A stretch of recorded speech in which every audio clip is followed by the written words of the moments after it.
And once again, welcome back to Carolina Wildside. I'm Miles Crosby. I'm Ben Alderman. And Ben, I want to take a moment to thank our guest that we have today for our special show, Kim Iverson. She's the Public Information Officer with the South Atlantic Fisheries Management Council. And I also want to welcome back Robert Wiggers. Robert is a fisheries biologist with the DNR. And Robert, we want to get you in on this, so let me ask you a question straight up. What is the Department of Natural Resources role when it comes to this banning of some bottom fishing and overfishing? What's the role with the DNR? Well, you know, again, we're talking about federal fisheries management here. So we're talking waters, as Kim mentioned, the exclusive economic zone from 3 to 200 miles. Inside 3 miles, that's state waters.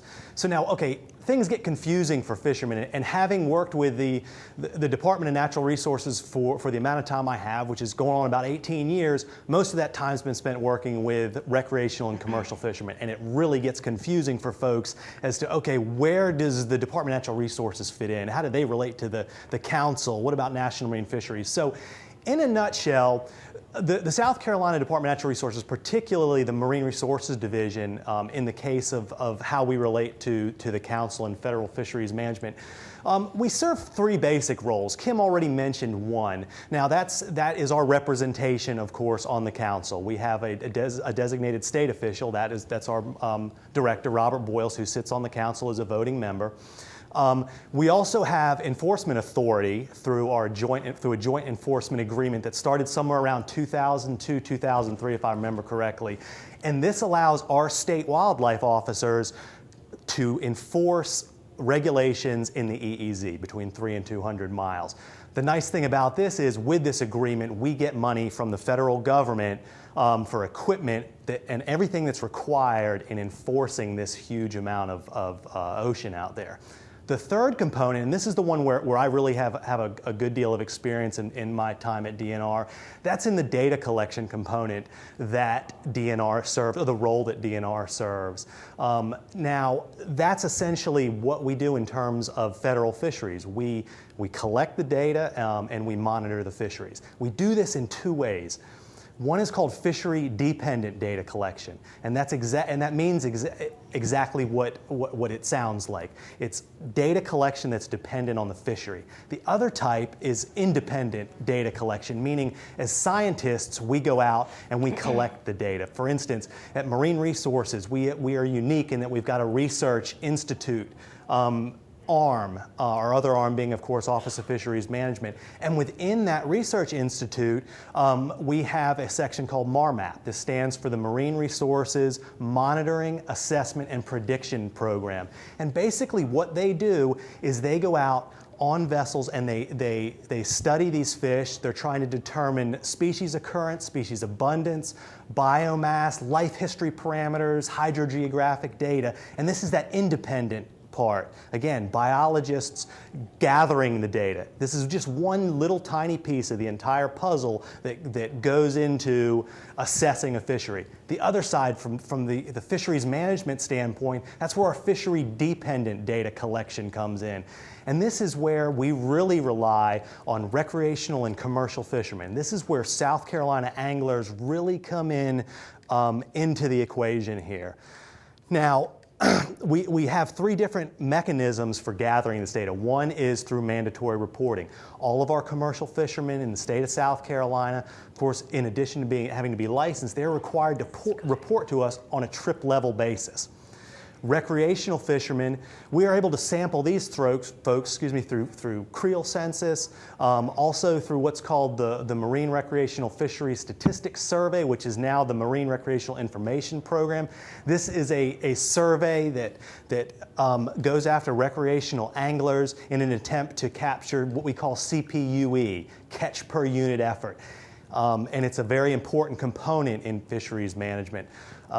Also, with our charter boat fisheries here, again, we require folks to report every single charter boat trip, and all of this data all gets compiled and jumbled around, and then we work with this, and then we pass it on up the chain, and eventually it ends up at data assessment workshops like CDAR, and it again, just a few pieces of the puzzle that goes into this whole equation of trying to decipher whether a fishery is overfished, overfishing is occurring, or is in collapse. Robert, I know a lot of fishermen are a little frustrated about the assessments that have come out and the science behind it. They don't feel like they're being heard. They feel like, you know, some of the things they're seeing on their boats don't match up with a lot of the things that the council's coming down with, and they're wondering how they can get involved and what they can do to have their voice heard. Is there any way that just your normal Joe fisherman can be heard in this process? Can they contact Department of Natural Resources? Yeah, and you know the thing is with the best data, it's all about numbers, especially with data collection. The more numbers we have, the more samples we have, the better the data is going to be. And with fishermen being able to contribute, any kind of studies that we're doing, now whether they be federal fisheries or state fisheries, any kind of cooperative studies that we might be doing, that they might be able to get involved in where we can accommodate them. They might be fish tagging studies. They might be studies where we need fishermen's help in collecting DNA samples. That's always helpful.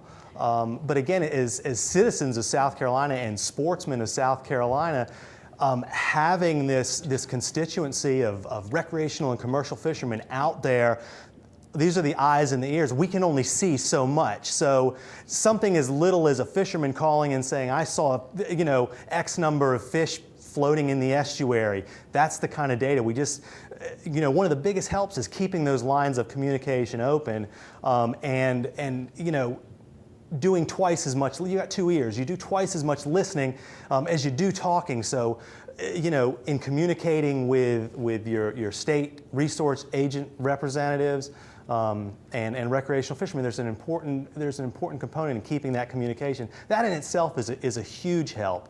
It doesn't seem like much, but it is. Robert, once again, I do have one quick question as we get ready to go to break here in just a second. Since you're going to actually, you were saying because you know, you guys are going to get some federal funding, you're going to have a large area to try and keep an eye on. Is there some possibly in the future a chance of bringing in more law enforcement officers to monitor this situation from the DNR? That, you know, again, a lot of our funding and all of these data collection programs are cooperative programs with the federal government. We get paid, we get money from the federal government to be able to operate these programs. When the federal government doesn't, when their budget is hurting, we don't get quite as much money as we'd like to. We may put in proposals for X number of dollars and only get 50% of that. A perfect example is our cooperative statistic program, which collects a lot of this numerical, statistical, commercial data. We put in, you know, we've been level funded at that for, you know, $140,000 for the last 15 years. There's never been an increase in this funding. And again, we need more data. Things get more expensive. And again, it really comes down to being able to have the money to hire more staff. And it's not there.